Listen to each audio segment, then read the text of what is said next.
So just checking out that this piece of wood is stable before I start working on it. It's square, and I'm going to try to make a square bowl out of it. Okay, so you can see how the profile of the bowl is starting to take shape. I'll turn it on, that way you can see it as it spins. Still a lot to do.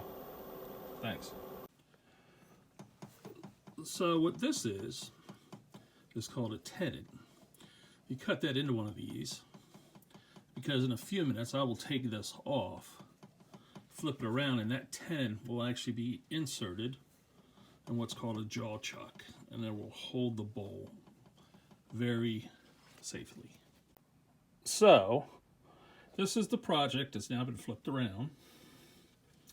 Did a little sanding on the outside, and you can see how that tenon I cut is now held in what's called the 4-jaw chuck.